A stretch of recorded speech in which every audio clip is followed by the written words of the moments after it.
Hey, everybody. Hope you're having a great day today. Today, we're chatting with the producers of Alien Abduction Answers.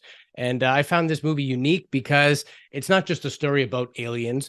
It's a unique story about somebody who had an experience as a kid who basically had to lie about it for 40, 50 years and the trauma and baggage that comes out of that. And I think a lot of people in our audience that message us and tell us about their experiences, this is going to be something that they can, they can glean some education from, and worst case, maybe just feel better about what happened, that it's not you, you're not a bad person.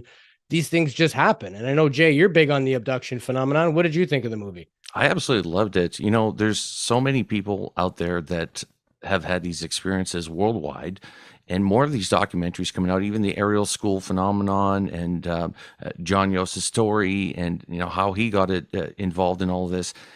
It's adding to the picture of what's happening globally with this phenomenon. And absolutely, the abduction phenomenon is a huge role to play in all of this. Yeah. And ever since we chatted with Whitley Strieber, I'm now more in the realm of how does the abduction phenomenon play into the sort of afterlife and, quantum physics and all the rest. They all seem like different phenomena, like mysticism, or if you see cryptids or craft or lights or spirit entities, but somehow they're all connected. And there's a lot of loose ends. I know we talk to some very prolific people, very intelligent people, and we get the best information you can get in this field, and we still have a million questions. So I think today will be a good opportunity to tie some of that together. I got a list of questions. Jay, I know you got a list. Quite a few. Let's run the music. We'll be right back with John Yost and Debz Shakti right here on UAP Studies Podcast.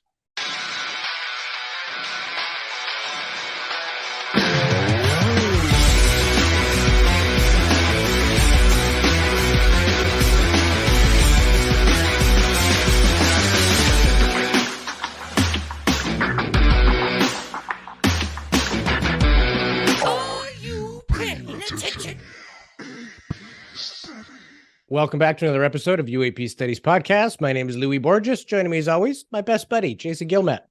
We got a busy weekend this weekend. We got a lot of interviews, Louis. Every weekend has turned out like this. We're doing 3 and 4 recordings, and this weekend is movie release weekend. And a great movie we're going to talk about today is Alien Abduction Answers. And we watched it a couple of days ago. Very well done. Not only the story, but just the way it's put together. We do highly recommend it. And we don't say that about every movie we talk about. And today's guest is John Yost and Debz Shakti. They are the feature characters of this movie. We're going to get to know a little bit about the movie and them. But first, let's get to know everybody. And welcome to the show, John and Debz. Thank you very much. Yeah. So we'll start with you, Debz. Tell us a little bit about yourself, sort of your multi-decade career in the work that you do, and what sort of led you into John's world to help him with his experience.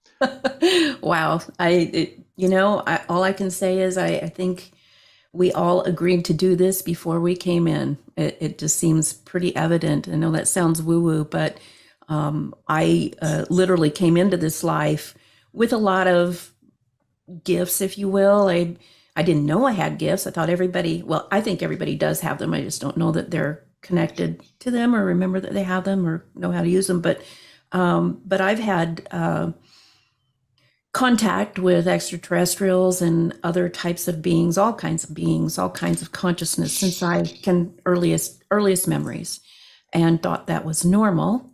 Found out by the time I went to school, it was not considered normal, and very strongly was encouraged to not speak about it. So I kind of kept it to myself for a few years, but until I grew up a little bit more.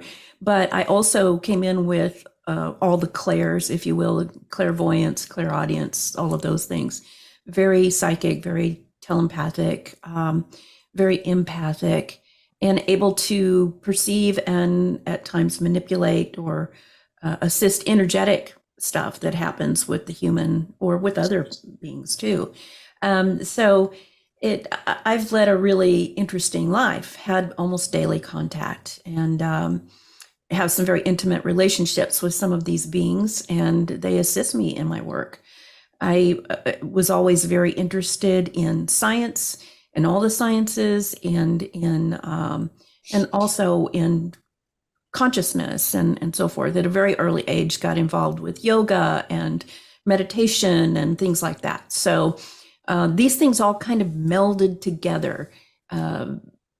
It's just, I pull one thread to see how I got here, and there are 1,000 others of these experiences that all kind of came together and made who I am. But by middle of high school, I kind of knew I wanted to explore the mind and the science of the mind. And so I got involved in clinical psychology. Before I even went to university, got very involved in the study of the mind and the great masters, especially Carl Jung, who I later found out was a yogi. And so all of these, his archetypes even came together from the yogic perspective of what the Hindus call deities. And so I thought that was kind of interesting. Really, they're just personality facets of the human consciousness. But as I got into the work, as I continued my education and my practicum, what we found out is, I couldn't help but also allow these other things to come into the work when I was visiting with clients or research subjects or whatever, and in the clinical field, as you have to kind of follow some structure. And I just didn't feel right leaving that stuff out. So I kind of went rogue at the advice of my mentor, who, bless his soul, he's not in the body anymore, but he's the wisest person I think I ever met. And he's just like, you've got too much to offer and this is going to hold you back. So you make the decision, but I'd go this way instead of this way. And I did. So I described, by that time, I was very, very interested in the study of quantum physics.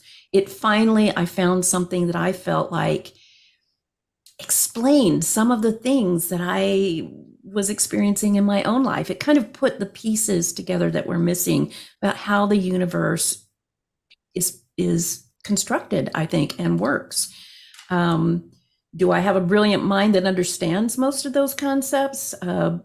I don't think so, but I have a good conversational working knowledge of it, and it really helps me. So by the time that I had that kind of awakening of, I probably can't just stay in a clinical structure anymore and be happy and fulfill my purpose, which is to help people feel better and understand their own minds. I had gotten really deep into quantum physics studies and decided to call my work quantum transformation, and the main part of it was quantum hypnotherapy, which goes way deeper, it's infinite. It explores the infinite nature of consciousness, not just this life, not just memories of this life or things that are going on in the physical life of a person. Basic clinical hypnosis at the time was, it concerned itself with, solving maybe personality disorders or helping somebody quit smoking or, finding out why they were always angry. We might go back into childhood to see that. That was always part of that wonderful process. And it's still very, very helpful. But what started happening in my sessions were people were going to other lives. And at that time, we were starting to hear people talk about past lives. But being by that time, I considered myself a bit of a quantum scientist. And I thought, well, there is no past or present. There's just infinite realities happening all at once forever, right in the same spot. But they're in different frequencies, if you will. And so it's where you tune your consciousness as to what your reality that you're perceiving. So I didn't call them past lives. I called them alternate realities. And by that time, I just took off. The work started to grow on its own. I did not really develop this. It started to reveal itself. Later on, many, many, many years after that, I found out other people had developed kind of the same process with almost the same template even of working with people. And they called it something slightly different, i.e. Dolores Cannon calls hers quantum QHHT, right? Yeah, QHHT, quantum hypnosis healing therapy. Mine is called quantum hypnosis therapy, QHT. And so by that time, I was asking my own guides, who, blow your mind, say that they're ET group entity, like a group, who are us from what you might call the future. They're us in a different frequency, having evolved to a higher plane. And I asked them, I said, what is this deal with this Dolores Cannon? I should have trademarked my name, because she's doing, she's calling her stuff the same thing. She's got books out there. She's got a school, everything. And they said, look, the process for this, the ability, the modality was placed in the Earth's consciousness grid, the collective consciousness grid, about 65 years ago. And there were only a small portion of humans on the planet at the time who were resonating at a high enough frequency where they could perceive it and receive it. And she was one, you were one, and about 1,000 other people at the time were within about a 10 or 15 year place. And some of them took it, used it for themselves and healed and moved on and became great writers or musicians or whatever, and didn't use it for what you're using it for. She used it for a similar reason that you're using it for, but her purpose was to write the books and get the information out there so people could wake up and understand, and eventually start a school. And your purpose was to just help people with it. And I thought, wow, that's really mind-blowing. And then I started looking around, and of course, there are thousands of people doing kind of the same work now, calling it many different things, but it's really the same work. So anyway, that's kind of how I came to the work. And I just, worked with people on all kinds of things. But as the years went by, the ET stuff started funneling in until it's about 80% of who I work with are contactees or experiencers or abductees.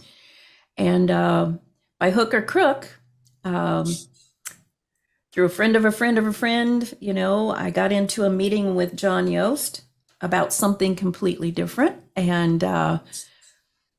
And that's how we met. And I got a niggling message all through the meeting that I was supposed to work with him and help him with something, that he was kind of suffering from something.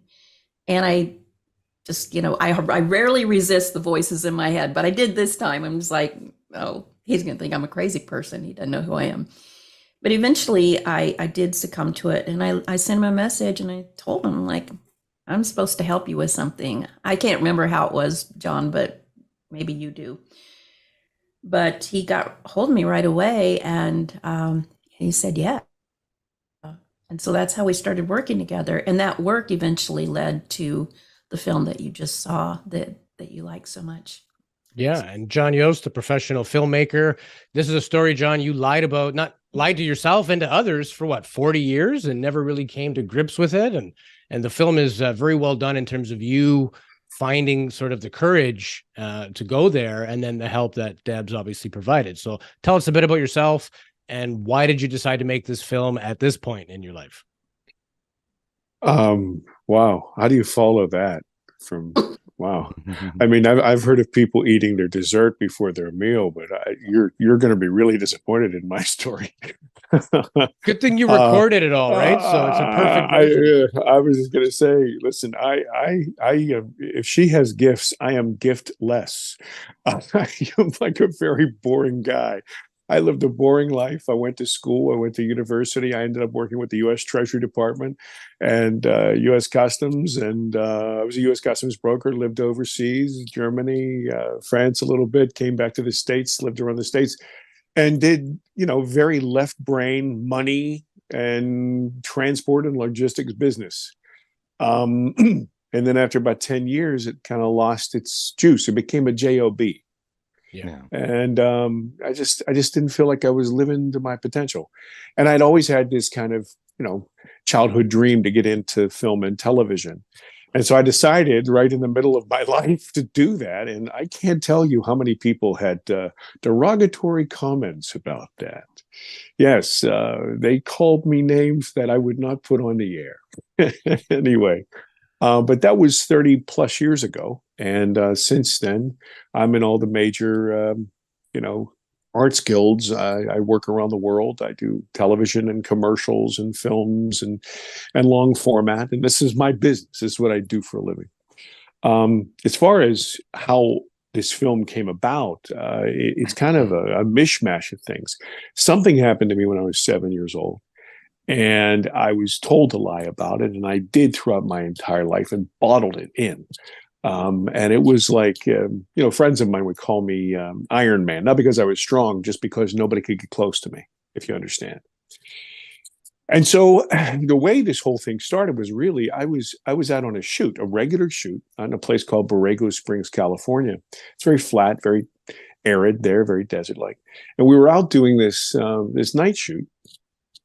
Came back in. It's like 2 o'clock in the morning, 3 o'clock in the morning. And everybody else, we were like 15 or 17 people. They were out by the pool behind this house that we had rented. It was this big ranch house because we wanted to, herd the cats, if you understand me, make sure nobody got lost. And I come out, we're going to do a toast. And I raise my glass. I see this glint of light in my glass. And, your mind tries to justify things, tries to figure out things, wants to put things in a box. And I say, that's the moon. Then I went, wait a minute. I checked myself. I said, wait a second. That's not the moon. I'm the producer on this. There's no moon. We wanted to control the light tonight. As I'm dropping the glass, this is all happening in split seconds. As I drop the glass, I see this blue, greenish, self-luminous, egg-shaped type thing above the house. I'm facing the house. The pool's behind me. And I am gobsmacked. What the hell is that? And my mind once again, tries to put it in a box. And I'm thinking to myself, wait a second. Oh, you know what that is? That's a Mylar balloon. That's one of those get well balloons or happy birthday balloon. And then I thought, wait a second, that's as big as a Volkswagen. How the hell? What is this? And one of my camera guys, his name's Scotty, he was sitting right beside me. I grab him and kind of turn him towards this thing. And he says, what the? Just then, all these other people that are around the pool, they all turn and they look. And you hear these people say, oh my God, what is that? Is that a UFO? What am I seeing? Blah, blah, blah, blah. And this thing moves, and I'm telling you, like that fast. Zick, zick, zick, right above my head. And something happens to me. I feel a feeling that I hadn't felt in over 45 years. And the way I've described it in the past is this. If you've ever been on a beach and the water rolls up over your ankles and it starts to slide out, it starts to draw the sand out from underneath your feet. You feel like you're falling backwards. Well, that feeling triggered in me a descent. I lost my mind in a split second. I had always remembered all the details of whatever happened to me when I was 7, but the emotional content, the visceral emotional content, I had bottled up and, just tamped down, and it came flooding in. Well, this thing zips away from me like 20 feet or whatever. Everybody's still buzzing. Oh man, what's that? This thing. And then it just starts to drift off into the desert. There are, maybe 2 minutes, a minute and a half. Everybody saw it. I make some stupid comment, some silly little comment to get the heck out of there. And I barricade myself in the room that I was in this big house. And I push my bed up against it. I throw luggage up against it. And I am sitting in a corner on the floor, just weeping like a crazy person, just sobbing. And you have to consider this. This is not a 50-plus-year-old guy at this time. This is a 7-year-old kid who never dealt with it, right? So, I have a very fitful night, and I'm very upset. And I'm angry at myself. In my kind of business, you have to be in control of yourself. You're dealing with boxes and checks and times and all that, and a lot of money that's usually not yours. So I'm pissed off. I'm going to, get a coffee. I'm going to hit a hot shower. I'm going to get out there and kick butt, right? And I get so far, and I can't walk outside. I'm having a hard time walking outside. I'm afraid of that big sky, and I'm afraid of that water. And I now am incensed with myself. I am so angry because this lack of control is just not palatable to me. I am a very, very left brain, anal retentive, check the boxes. hard-nosed, three-dimensional guy. And this is pissing me off. I get through this shoot and I get back to the coast. Thank God for triple distilled Irish whiskey. But when I get off that plane, everybody knows there's something wrong with me. Family and friends, there's something wrong with me. And it got so bad that, I went into this spiral of depression and overeating and abuse of alcohol, just anything to divert my mind from this emotional roller coaster that I could not control. Well, I realized that I wasn't the smartest, the sharpest crayon in the box. I'm certain that there were other people that had experiences, right? That was my idea. I wasn't special. And I'm going to admit something to you. I'm not proud of this. I searched for people who had experiences, not because I gave a damn initially. I didn't give a damn about their experiences. I wanted to know, how the hell could you go shopping for eggs and live with this? How could you pay bills? How could you watch your kids play soccer? How could you live a normal life with this insanity in the background? And that quickly changed, by the way. After I started to talk to some people, I realized that there were hundreds of thousands, if not millions of individuals that had had some kind of brush with other. If you take 100 people, Ray Hernandez is famous for saying this. He says, take 100 people that and ask them, hey, has something ever happened in your life that you just can't explain? And he said, invariably, like 80% of them will have to admit, they won't put a name on it, but they'll have to admit, yeah, there was this one time, and so we as a species are brushing up against this. Anyway, so my path led me to start to interview people and start to care about their experiences. And then that led me to have the bravery to kind of share a little bit about mine. But what happened was, along this path, and this is just about where Debz and I met, what happened was I could recall every single one of those details completely awake without any kind of problems. But there was this portion of my recollection that was blanked out. And since you gents have seen the film, at the top of those stairs, somehow I got interpolated with this entity. My back was in the bathroom. His back, I say him, I don't know. His back was in the hallway. And then after some flashes and lights, my back is in the hallway and his back is in the bathroom. And I could not explain that. Well, that's when Debz and I started to have conversations, and she said, I can help you. And I have to tell you, and remember who I am. I'm this kind of, left brain kind of guy. I'm like, okay, little lady, I know that sounds misogynist. I really don't mean it. I'm just being honest. Yeah. But I'm not a small guy. You guys look big. I'm like 6'2.5", 6'3", and I weigh about 270. She is a waif. She's like this little pixie person. And I say it, Debz, you're here on the line with me, so you're this little pixie person. And if you see us standing together in the film, she's this little tiny person. And she says, she looks up at me, she says, well, we'll see. Like this kind of like impish grin. And it wasn't that it had anything to do with a lady and a guy. It more had to do with me. My arrogance was such at a height that I thought, who could possibly, help me do something I can't do myself, this sort of thing. And she said, well, listen, John, I'm not really going to do anything. All I'm going to do is help you relax enough. You've spent a lifetime of building walls around you. I'm going to help you relax enough that you can walk down that hallway that you built and open up that door that you locked, look in the filing cabinet that you sealed, and you're just going to observe and report. And I have to tell you guys, I think I was more terrified then than I was of anything else. And it was bifurcated terror. And this is what I mean. I was afraid of what I might say, and I was afraid of what I wasn't going to say. that somehow I couldn't get to the truth, that somehow after all this effort, I was not going to be able to finally find the truth. And my fear had finally been dwarfed by my need to know. In fact, in the promo, you see, I need to know, I need to know. And to even go one more level of being honest with you, I was praying secretly that I was going to discover that somehow this was child abuse, that somehow my father had abused me, or my mother put out cigarettes on me, or something like this. You know what I mean?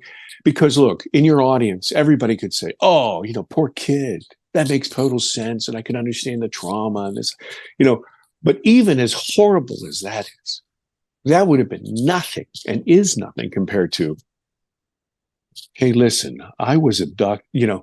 That is insanity, for the general populace. And so I was at a crossroads, and this is when we started to begin to work on the film, because I said, look, at this point, my empathy, for some reason, and it was totally inexplicable to me at the time, has just changed. And now I care about these people that I'm talking to, and I care about these people who are sharing these, because I can understand, I can see myself and have pain. And I thought, you know what? Maybe I can make something that can help them. There are people like me out there who never would ask those questions. Never, not even to themselves. Maybe I can help them. They can sit in the comfort and the safety of their own living room. If they can't watch it all, they can turn it off. But I can be their fool. I can be their scaramouche. I'll do this. And so, originally Debz, was back and forth with this, because, she takes her work, and rightfully so. This is very serious. We're not playing some carnival game. This is about psyche, about soul, about, your heart, your mind, everything. But then when I told her about trying to help people, that's the magic button with Debz. She has this Christ consciousness, or she's the kind of person, give you anything. And she said, okay, I'll help you. But then again, she, all kinds of rules, we couldn't have people in the room. It had to be remote cameras. And the actual session took 6.5 hours, to my recollection. And, afterwards, I was dead. I was exhausted. I felt like I had been beaten up by ocean waves, and I couldn't watch it for a little bit. And then I could only watch it in snippets. But when I finally did, I said to her, look, this is going to be the keystone of a film. I knew at that point, anything that I had done prior to that was just window dressing. But that revelation, that recognition of this, and the raw honesty of it, was something that I was willing, and I've suffered for. I was willing to risk everything for. So, and I want to get into this too. And Debz, you've been studying this phenomenon, especially the abduction phenomenon and therapy and all that, for quite some time. There are a lot of things about your story that are seen in other cases, but they're always experienced differently by the people. It seems it's the way that their mind compartmentalizes the information, the oddity of the situation. The word alien, we've polluted that word way too much with Hollywood and movies and stuff like that. But the definition of alien is something we cannot understand. We don't have the capacity to understand it, because we can't think the way an alien would think.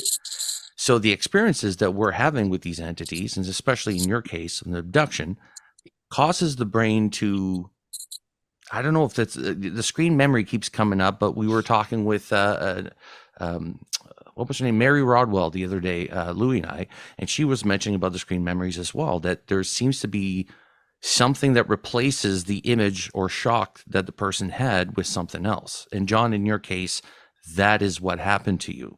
I would like to take you back to just before you figured out with Debz exactly the whole story.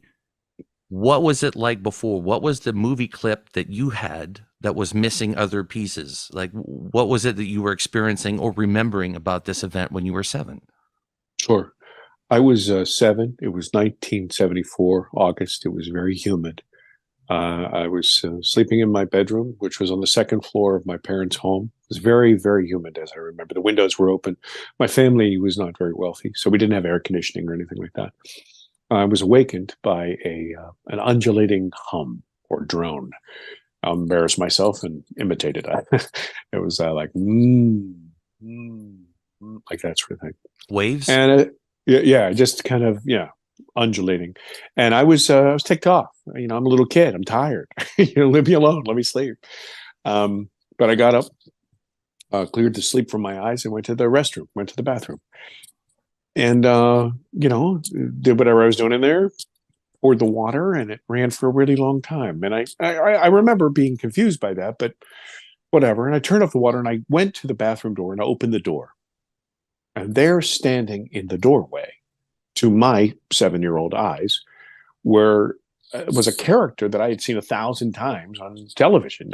There was this character called Ultraman. And Ultraman was from Japanese television, and he was this giant silver guy with these huge almond eyes and a round head, and he fought the monsters like a Godzilla type monster. So I thought, Ultraman was cool.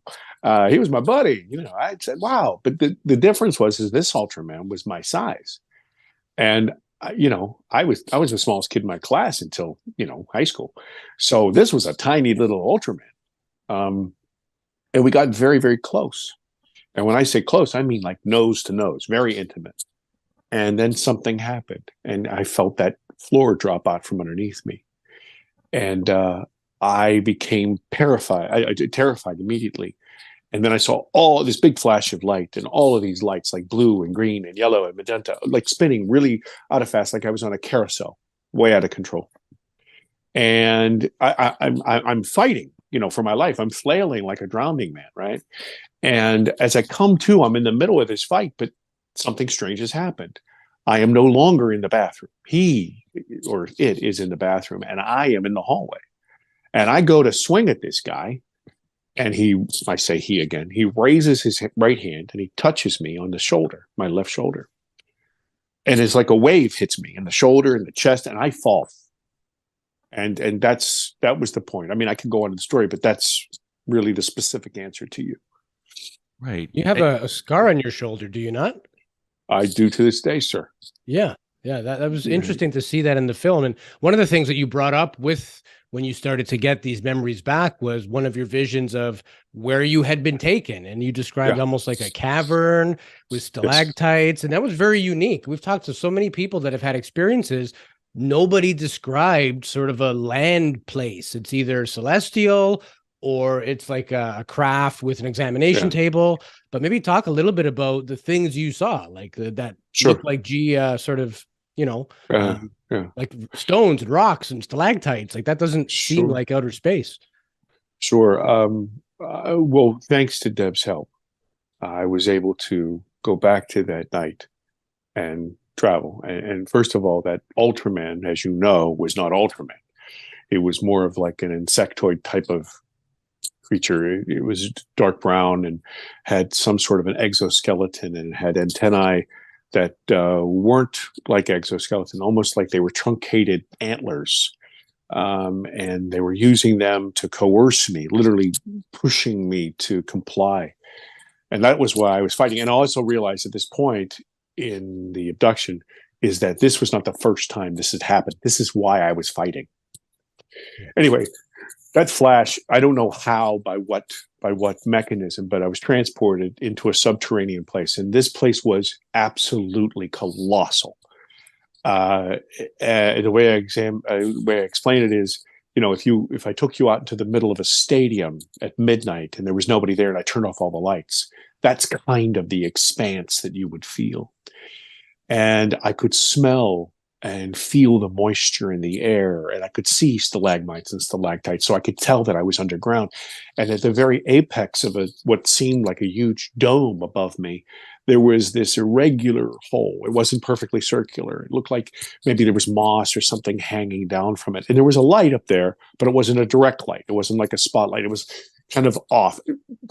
This is a poor example, but let's just suppose the moon was out wherever I was, and it was over to the right, and it was kind of, the light was spilling into the hole.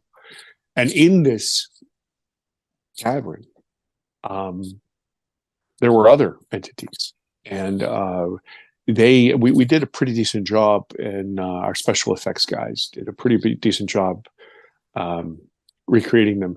They were much more like the gray kind of classic alien, if you will, but they had elongated faces, square jaws. And in fact, as a little boy, I can still remember referring to them as horse heads or horse faces, not because they looked like horses, but because they had this elongated kind of chin. And so this ant guy or whatever, I refer to him, you hear in the movie, like a little boy, I refer to him as their bully. And he was the one who had brought me there. And but the rest of them were kind of the ones that were in control. They were, and I was kind of suspended, almost kind of lounging, not flat, but kind of lounging in like an easy back chair, some type of thing. And there were 3 of these really, really large screens in front of me, really gigantic.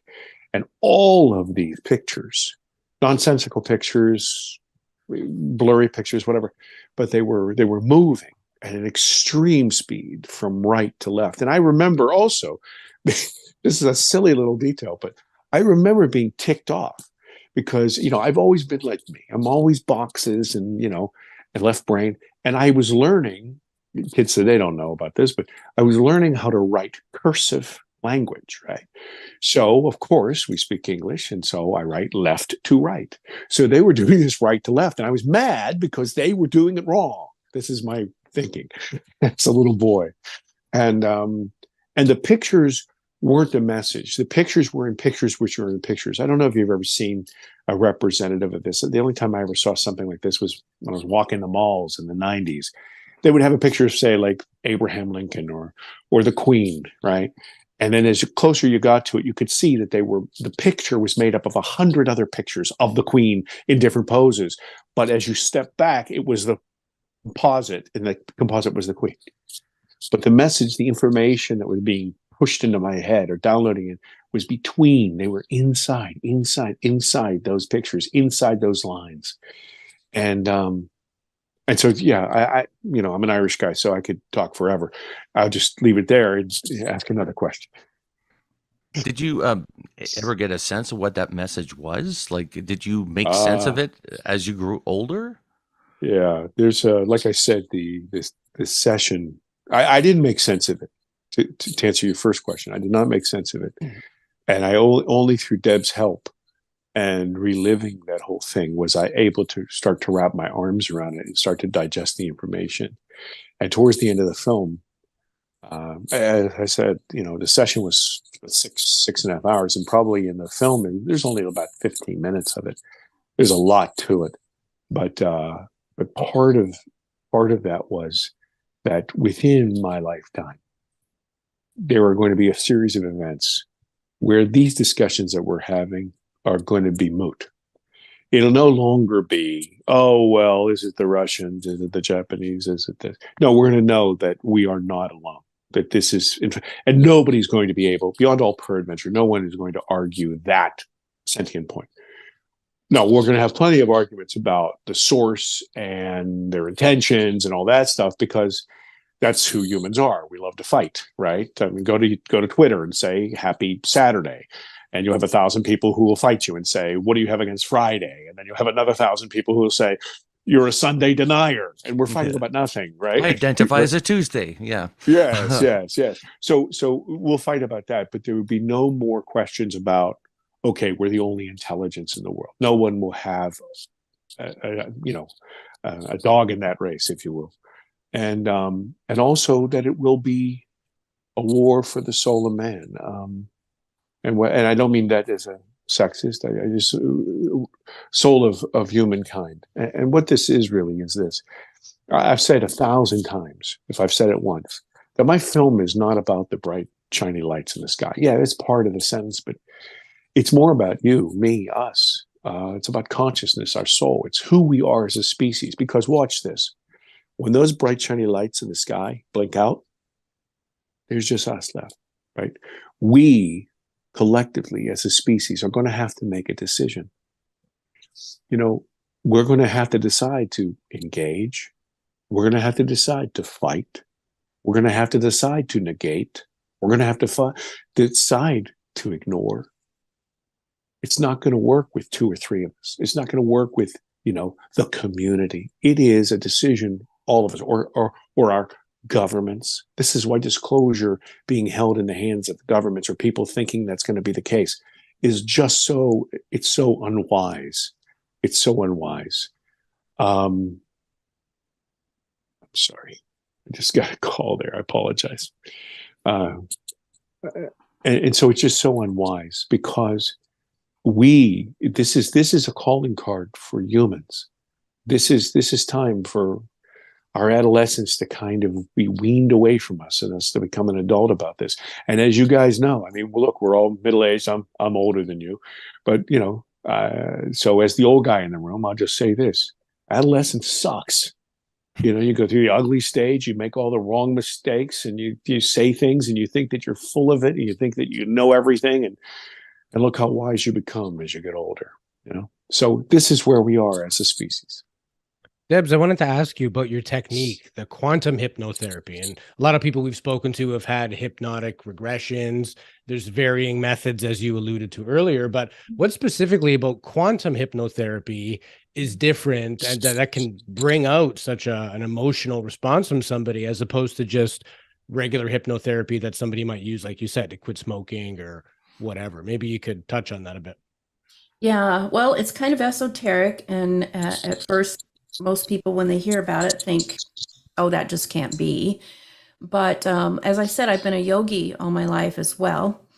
And what the yogis and many other, ancient traditions, mystical traditions know is that we literally have a radio transceiver up in the top of our brain. Scientists now call it a pineal gland. Yeah. And that tiny little pea-sized gland in the top center of your brain is filled with millions of little tiny crystals. And they're a rhomboid shape. They're a specific shape.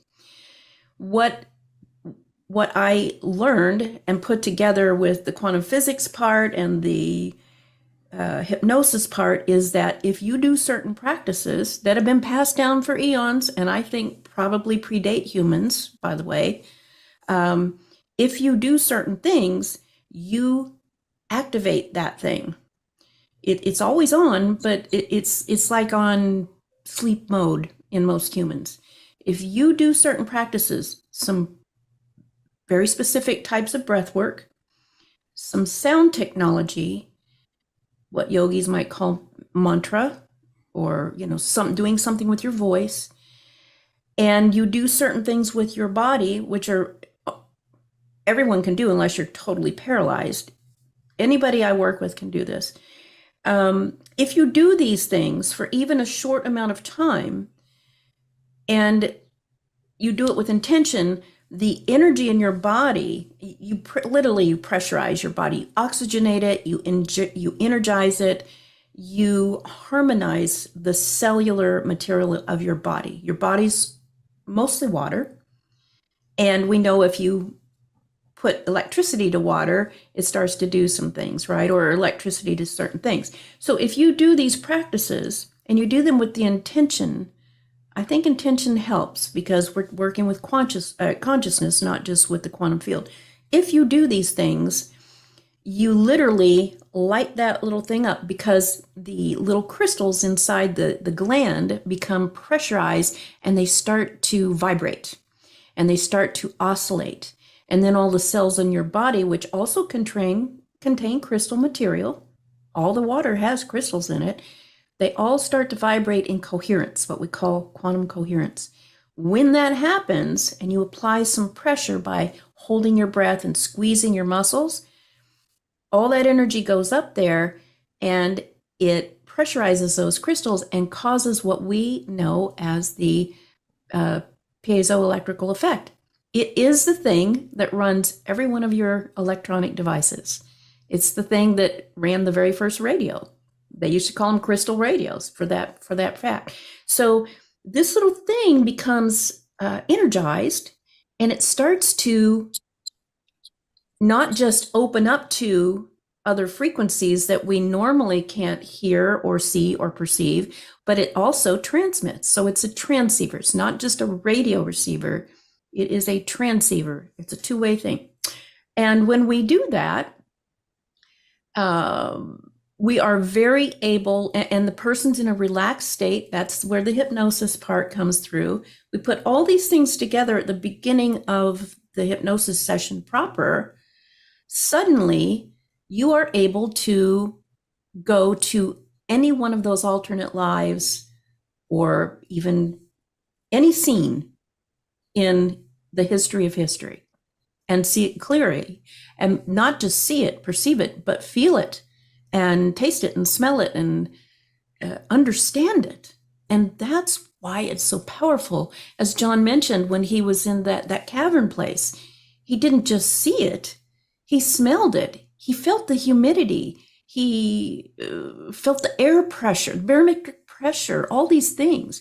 So it's a comprehensive tuning in to that information, that data. And that data exists forever, everywhere, all at once, forever. All of us have access to this. It's just tuning in your dial.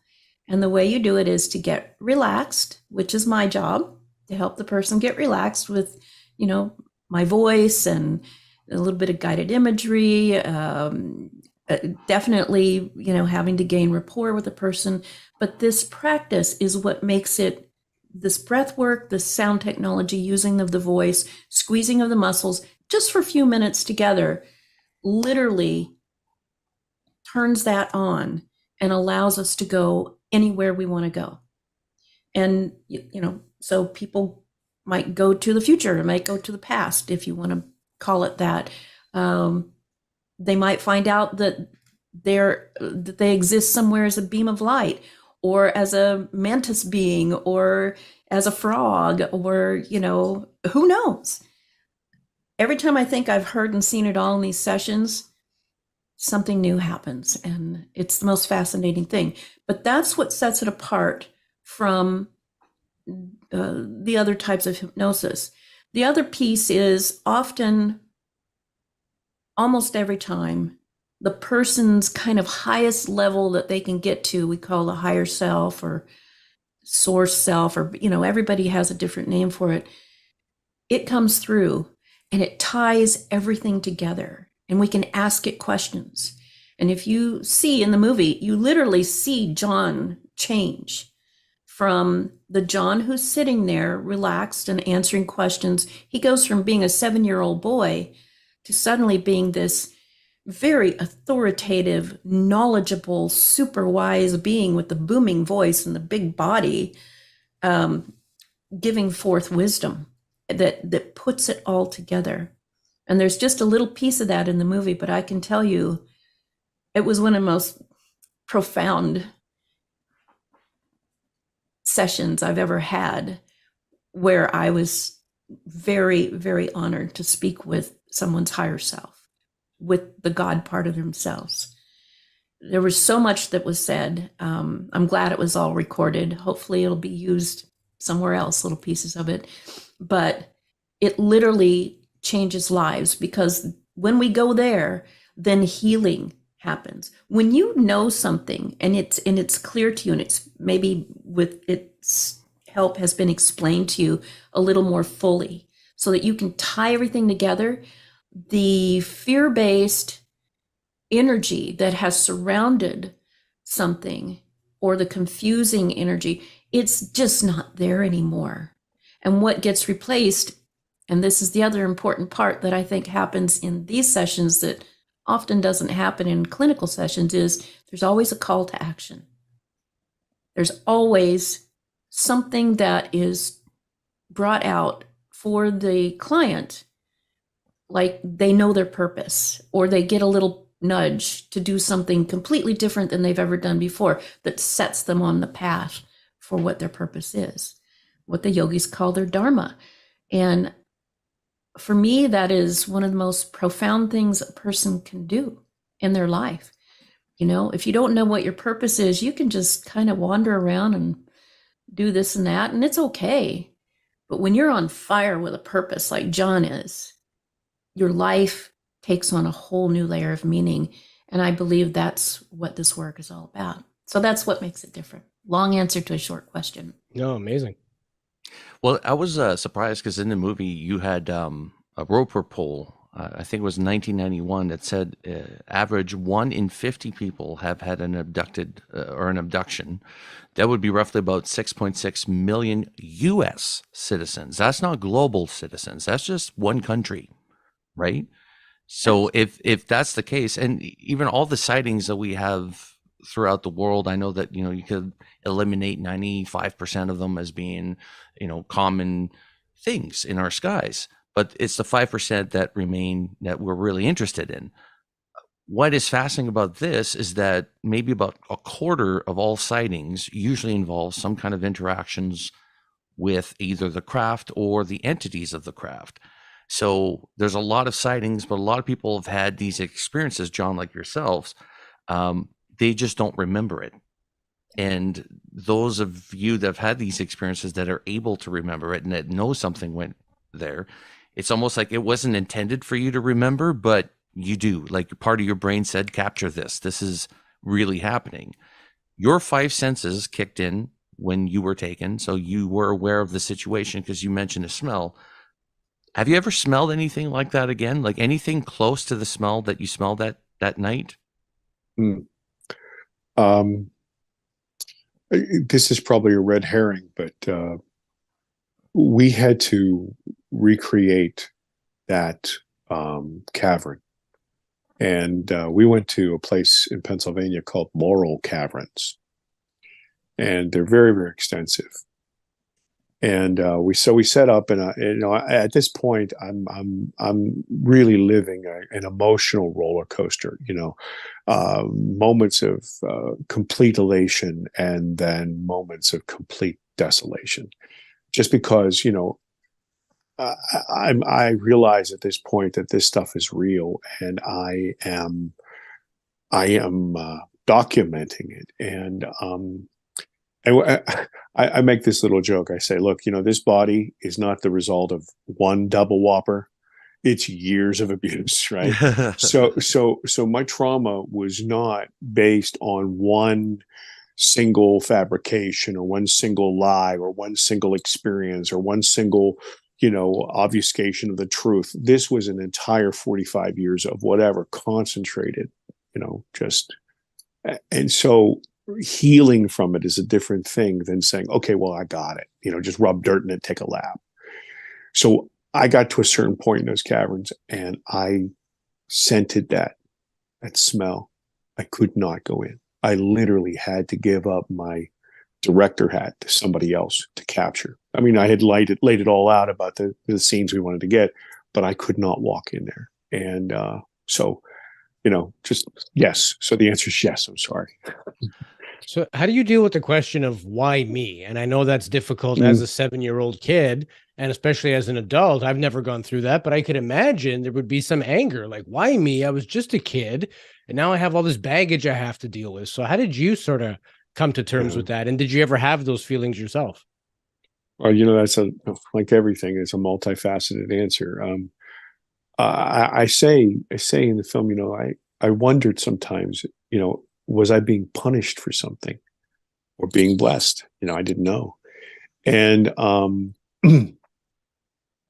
and I always felt like I had been accosted by a bully all my life. As a little boy, I felt like a bully had beaten me up. A bully had taken advantage of me, this sort of thing. And I know Debz will yell at me or shake her finger at me because I always say, I don't know, I think these guys made a mistake. They were looking for somebody else, and they got lost, and they just picked me up accidentally. It was the new guy. Yeah. It was, yeah, I got the new guy thing, and like I said, this stuff is all kind of interconnected. People ask me all the time about the community. I don't know anybody really in the community. I'm not part of the community. I'm just like this kid going, hey, what the hell's going on here? Just searching for answers. But you guys will probably, in your world, bump into people who, quote unquote, have all the answers. And why me? Because I'm the smartest, or I'm the most in tune, or I'm the most spiritual, whatever. Because, this thing whatever this is so much bigger than one person, you know, and it is, once again, it's about us. So each one of us has a piece of this puzzle. Each one of us has a different perspective. Each one of us also, you know, once again, our ego wants to control this thing. So we want to say, okay, well, these are Arcturians, or these are Greys, or these are whatever, Palladians. Listen, two things can be true at the same time.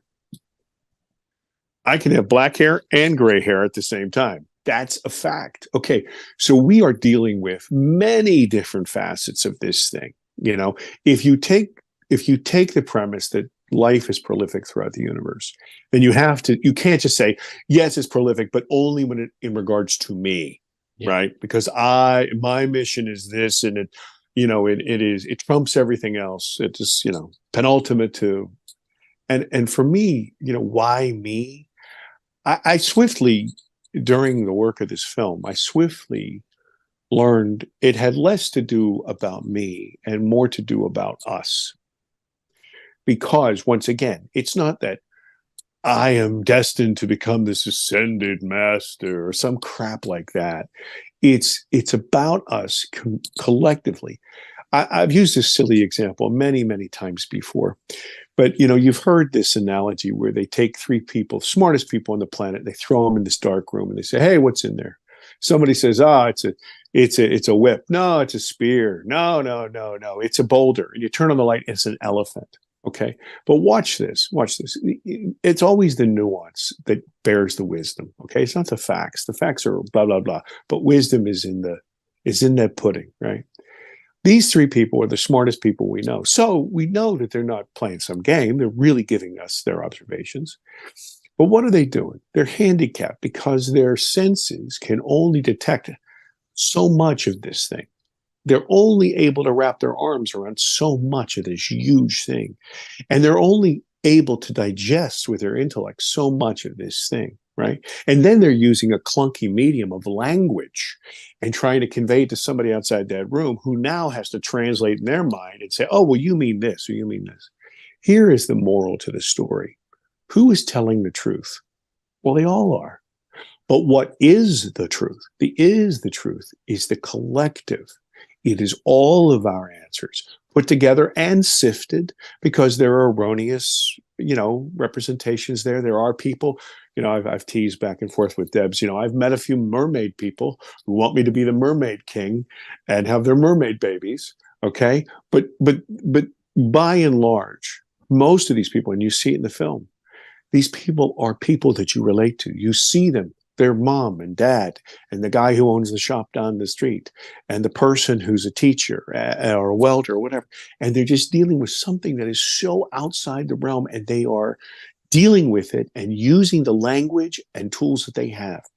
But if you put this all together, and that was one of the things, in this film, you see that some of these encounters were similar to mine, but most of them were vastly different. And each one of those was not edited, meaning that they are the raw. And what we did was we reflected it in the reenactments. But we didn't change the narrative to make it suit me. No, I wanted the truth. I'm on this quest for this truth.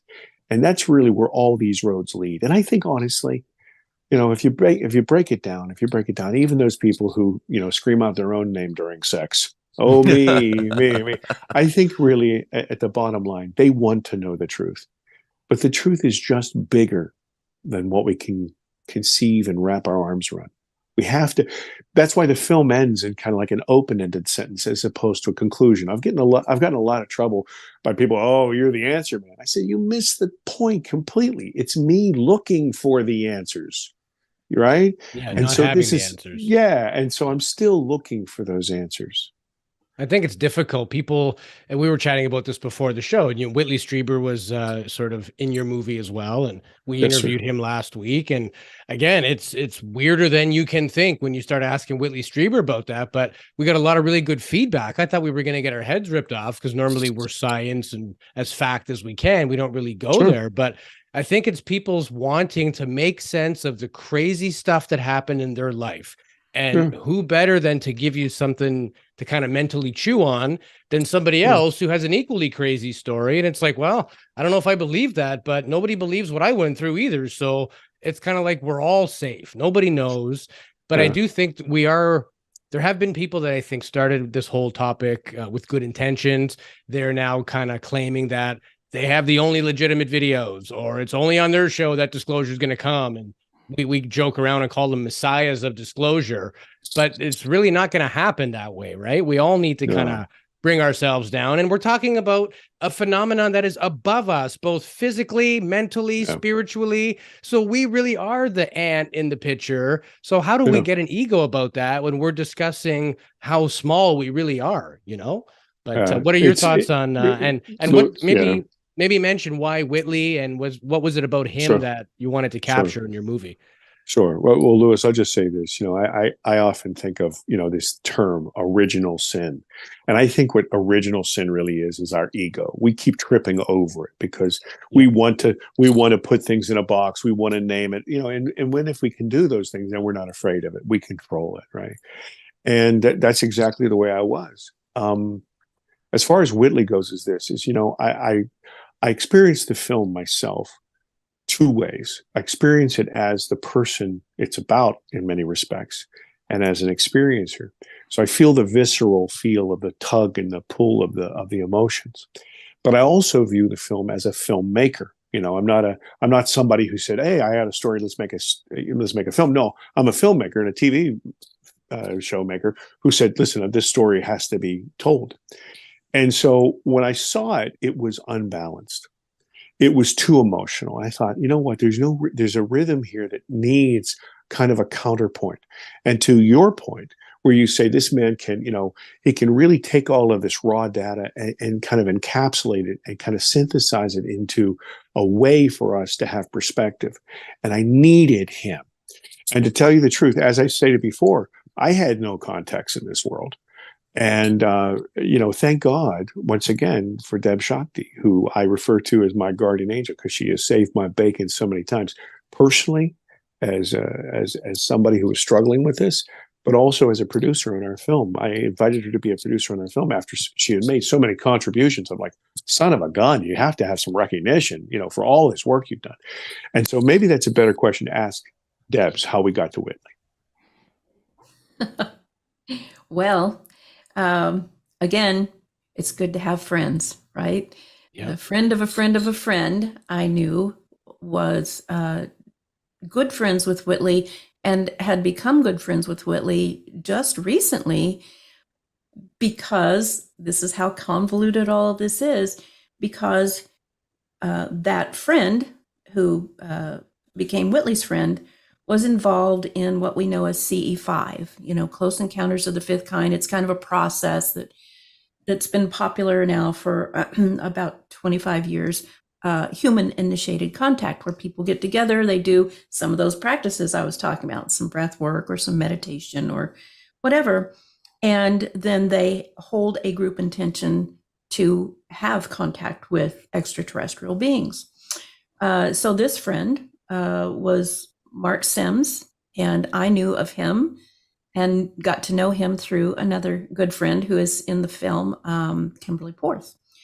And so Mark had become great friends with another friend of mine, Jimmy Blanchette, who works with radio technology and making contact with extraterrestrials, and has just blown that world completely apart in the last few years. And I was one of Jimmy's friends. And so we all kind of have this interweaving of friendship. And I remembered that just right before we started making this film, that Mark and Whitley got together with Jimmy and finally got Jimmy to do some interviews. Jimmy was very private about his work with just a few of us up until that time. But suddenly, they both kind of convinced him, look, your work is phenomenal and we need to get this out to the world. And so Jimmy finally did, by making some interviews, I believe with Grant Cameron was maybe the first one, showing how he makes contact personally in a group with these little handheld radios and the big giant radio station and antenna that he built himself. And so I knew that Mark had become good friends with Whitley because of this association. And when John said, I really would like to get Whitley Strieber in the movie, I just don't know how to get to him. And I don't know. It was just one of those, again, voices in my head said, call Mark and see if he can get Whitley to meet with John. And that's kind of how it happened. And then, John, you can finish the story if you want to, because it's kind of fun how, I'll just interject. The Whitley is like that. We also had to pull a string just to get anywhere close to Whitley Strieber. So for all the people that, throw stones at him, he is the highest in-demand talent you can get. And does what a not gentleman, too, right? He's a gentleman. Doesn't We respond. can all agree He to doesn't that. write back unless you know him and he knows what your intentions are. Good luck getting him on your show. And he blessed us as well. And to your point again about Jimmy Blanchett, we did 2 episodes with him back to back. Phenomenal mind, become a great friend. We love him because we can feel, he's doing it for the right reasons. He's so not real. He's not making money. He's not selling this. Yeah. He's encouraging everybody, try it yourself and share it. We love that. And same goes for Whitley too. He just had another huge breakthrough this week, which is blowing my mind. But back more to the point, Whitley is a person of the highest integrity. I've never seen anybody who's that, he is who he is. He's also fairly, protective of his own personal life for many good reasons. And so to have him on your show, for instance, how hard it was, but it's very meaningful when you do get to pair up with him because he chooses wisely. So go ahead, John. I was just going to say that my story about Whitley Strieber is actually very humorous. He was very tough on me when I finally got a hold of him, and he ended up interviewing me. And I thought, wow, I've dealt with some of the biggest stars in popular film and TV around the world.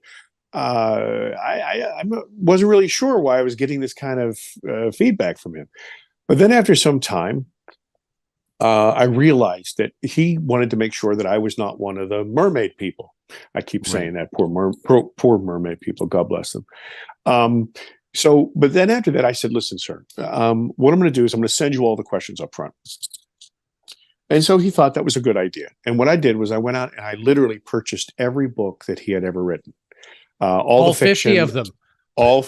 Well, actually, there's more now. I know. But I purchased every single one of them and I read them all. I'm a bibliophile, so I read them all.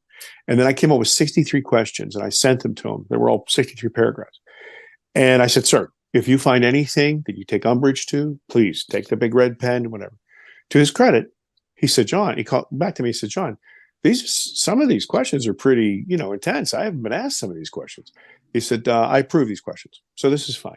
So Debz and I go out to the coast the day before because we want to build some sort of rapport. We're going to be on camera, so we don't want it to be stilted. We don't want it to be, difficult on camera. And at this point, he is charming and funny and sarcastic, and he makes fun of me. And I have to tell you, I belly laughed the entire time. I have a great sense of humor, and I thought this was funny as hell, him teasing me. So the next day, we're going to do the shoot. We're in this beautiful place, Mark Sim's home. And I get everything. And he was kind of impressed. I teased, a little bit when we were off air about, a lot of these films are made with 2 guys named Larry and a camera. But I have a big crew. So, we have makeup people, we have all these people. And he says, wow, this is, a thing. And I told him, sir, I'm serious about this. And we get him ready. And we're just about ready to go on air. And I lean down to him and I say, Mr. Strieber, I just want to assure you that I'm going to make you look perfect. The light's perfect. The sound is perfect. You look great. And he grabs my forearm and he looks up at me. There's a picture of us actually. I'm leaning down. And he says, John, I look. He said, to tell you the truth, I don't care at all. I just want to tell the truth. And I thought, son of a gun, man. This guy's going to shame me into silence. What kind of integrity are we dealing with? I thought, man, when I grow up, I want to be you, right? So we do the interview. And I mean, it's a long interview. And so what I said to him is this: I said, sir, listen, let me send you the entire tape. Okay. If I ventured off the trail, if I did something tangential, if you don't like something, please tell me and we'll just cut it out of the main thing. To his credit, he watched the entire thing. He said, John, go ahead. Everything's good. So my next stage was to take his pieces and put them into the film that were germane. And so I assured him once again that I wasn't going to edit it to beneficial perspective of mine. I wanted to make sure that I hadn't curtailed his message or changed it or tried to intimate that he was saying something when he wasn't. And so I sent him the entire movie. I said, sir, if you have any issues at all, please tell me. We will cut it out. He watched the film a couple times, came back to me, says, Sean, this is the message. I put my blessing on it. Now, here is the cherry on that Sunday. Debz on this line and Mr. Strieber on this line accepted absolutely no money to be in this film. $0. They have received zero compensation. They did it because it was important for people to hear it. Now that, my friends, is integrity. Yeah. It's being class acts, and like Total I was mentioning before acts. that, before we hit record, that all the people that Louis and I have got to talk to, including yourselves, everybody's humble. They say don't meet your heroes, but in the case of this field of study, definitely meet your heroes. Everybody's been a sweetheart and have been very giving with their time and honesty, right? I think in this field, it's honesty best policy. We don't know, right? It always irks me when somebody's on the news, whether it's breakfast television or late night, when you talk about UFOs, and they'll say UFO expert. And I hate that because there is no expert in our field of study, right? There's people that are more knowledgeable, maybe, but there's no experts. We're all in this together. The biggest problem we have is that obviously because we're tribal, whatever we experience over our tribe, we don't want to tell the other tribes because it might be them spying on us, right? That's our mentality. And this is why we're not getting along globally on this issue. But it is a global issue. The people that we talk to is from all around the world.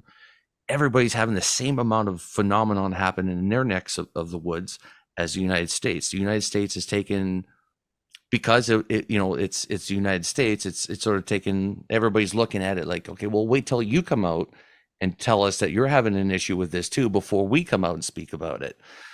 But I don't think we're at that stage anymore. I think we're all starting to say it's with that new Arrow meetings, complete waste of time and an insult to us, the millions of people that have seen something or experienced something. It's an insult. It's like spitting in our faces. The statement of I'd rather make it somebody else's problem is insulting. And if that guy is not willing to do the job that he was hired to do, put somebody else in charge. Like, why not fund MUFON? Like, properly fund it with government fundings to investigate this, because they've been doing it since 1969 for free. And yet most of the government's records on this that went to Congress comes from MUFON, right? And they're just handing it down to new people that know nothing about this subject and will only focus on a small aspect of the subject, which is just the crafts in the sky. What about when they land, when they take people? We're interviewing a gentleman, I think this afternoon, who talks about, when they're coming from outer space, the fast walkers that NASA captures. Like, this encompasses such a wide variety of subjects. So yeah, it's an insult when we hear that the government's looking into it again, and they just put out garbage, insult, to injury. Much. If I may, though, I'm always, as I said earlier, I'm always looking at the nuance, because that's where the wisdom is. And let me share this with you. It's not the answer that they claimed it would be, or some people expected it to be, but watch what it has done. It has changed that paradigm. Don't follow me. There are three basic types of people in this world. They're what I call the shoe watchers. These are the cats that look at their calculators or their phones to study their stocks and bonds, right? They don't do anything else. And what they think is everybody else who looks at about this stuff or anything other, we're all crazy and wear tinfoil hats, right? Then you have the people in the middle who are kind of like pseudo intellectuals. They have a leg on both sides of the line. And they say, well, mathematically, maybe there's something out there, but what does it really have to do with us? They can't get here from there. And then you have people like us at the end of the cul-de-sac having a small block party. Okay, now watch what happens. Even though these are big disappointments in the news and insulting, I agree with you 1,000%. But watch what happens. That first group of people, those shoe watchers, they're clicking away at their portfolios and they say, what was in the Wall Street Journal? What was in this one? What the hell are they looking at? And they, for the very first time, look up in the sky. Now, if you don't look, you'll never see, right? So this is a huge change. Now watch, let's push down even further. They look up in the sky with some sort of expectation because watch, you and I are not authorities they trust, but they trust the DOD, they trust these people, and they say something is going on up there. So they look up with some sort of an expectation that they, in fact, could qualify to see these things. And also a duty because, it could be the Russians or it could be the Chinese. Okay, this is a complete 180 change from where they were. They were watching their shoes. And I bet you dimes of dollars in 20 years from now, they'll be the ones at parties who say, I have always seen these things and I just didn't want to scare the rest of you. They'll be those people. Now watch, the second group of people, the pseudo-intellectuals who say, what about? They say, what? They're spending my tax money on what? And they look up and they go through the same sort of paradigm shift. And then at the end of this, if you think of it as a domino, hitting another domino, they all lead back to this little cul-de-sac that we've been sitting and roasting our weenies on. And now they say, what does this all mean? And so this is where I think this disclosure is. It will not come from the government because, look, they only do two things. They control and they tax. They control information, they control where you live, they control where you work, they control what kind of vaccines you get, whatever. And they tax so they can control. This is what they're going to do. So we can't expect it coming from them. To your point, it will come from people around the globe sharing this information, which is really at the end of my formula. It takes all of us. And that's precisely why we do this show. We want to bring different angles, different phenomenon. We'll have a math whiz one week like Jimmy Blanchett, and we'll have Whitley Strieber, all experiential, can't prove any of it, but equally as valid and equally as important to hear these people's stories.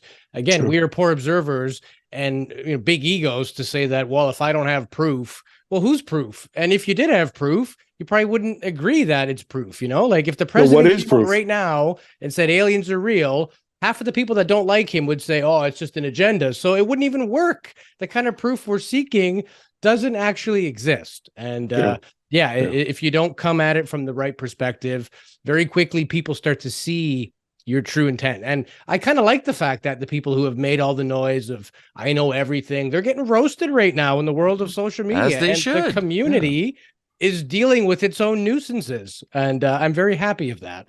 But before we wrap, I want to get to know where can people find this movie? Tell us a bit about yourself if they want to follow both you, Debz, and John. Where can people learn more about your work? Ladies first. Oh, okay. Well, people can just type in my name, Debz Shakti, anywhere. You'll pull up my website. All my socials are under the same name, DebzShakti. I'm on pretty much all the platforms, and I'm as active as can possibly be with all the work that I have, thanks in part to the film. That's opened up a whole new vista for people. I think they saw the experiencers in the film and felt like maybe they could trust someone finally, and that has been such a revelation for me because it just brings joy to my heart to work with folks, and I work with everybody. But I have a website, debzshakti.com, YouTube channel, Debz Shakti. Type in the name and that's how you find me. And I'll answer you. Might take me a couple days, but I'll answer. Awesome. What about you, John? Where can people find out more about you, sir? Well, let me just say, Debz Shakti saved my life, and she can help you too. I guarantee it. As far as my name is John Yost, Yost. You can find me on on Google. You can find me on Facebook. You can find me on Twitter. The film is called Alien Abduction Answers. And what it does is it takes people from fear and ignorance to some sense of understanding about this. And it will help you. You'll find yourself in that film. The film is released all throughout North America well, you can find it on YouTube if you want. You can find it on Amazon Prime. You can find it on Google Play. You can find it all throughout. Internationally, it's accessible through a streaming service called KGRA Radio. Anybody can go there and be able to tap into it.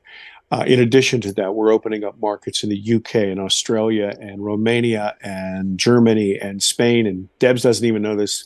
I just sealed the deal last night. This will be through the A&E networks. So it'll be available worldwide for that. And I'm working on the next movie called Alien Abduction Awakening. Because after you have some sense of understanding, you can start to make decisions. And it takes you to integrate that information. And that's what this next film is about. I thought that all of my experiences were over when I was 7 years old. I made this film, and now I can't shut that door. Yeah. You know, I'm just huge thank you for, coming on and talking to us about this subject. Louie and I are always appreciative of everybody that has enough proverbial balls to come in and talk about this, because it takes guts. It takes guts. And for a long time, especially, if you were in the 70s, you had experiences in the 70s and 80s, you could not talk about it. It was, shut up. But we're at a point now where we're saying, no, let's talk about it. It's time that we talk about it, address it dead on. And I really love the movie. Louie and I both recommend it. Please watch it. If you are an experiencer, definitely watch this movie because it will make you more comfortable with the fact of knowing that a lot of people are going through this. And just quickly before we go, I know I gotta let you guys go here, but Debz, if somebody is experiencing these things and they've never talked about it before, what advice would you give them? Talk to someone, talk to anyone, but talk to someone who you feel a little bit of trust or comfort with. You can always talk to me, but you don't have to talk to me. There are millions of people out there wanting to speak about the same subject with you. If you go to a Thanksgiving dinner or a holiday dinner with relatives and friends, like as not, if you ask the question that John was talking about, have you ever had an experience you can't explain? And just ask that group of people, probably at least a third of those people will want to talk to you. And you'll find that, you have something in common. You're not alone. But yeah, talk to someone. That's amazing advice. Yeah, very well said. Well, thank you very much, both of you. Debz Shakti, John Yost. The film is Alien Abduction Answers. We are both a fan. It gets our I guess 3 fingers since we're alien. Let's go 3 fingers. 3 fingers. I like that. Yeah. Yeah. Okay. So it gets our seal of approval. And everyone out in viewer world, let us know what you thought of today's show. Please leave us a comment, like, dislike. We just want to hear your feedback. And if you want to contact us, you can. We do get back to everybody as well. So big thanks to our guest today. We'd love to have you guys back in the future. When you get that next movie, John, you let us know. We'll have you on, brother. Yes, sir. Thank you. Thanks, Jason. Thanks, Louie. Thanks, John. Thanks, Debz. All right, guys. Everybody. Talk soon.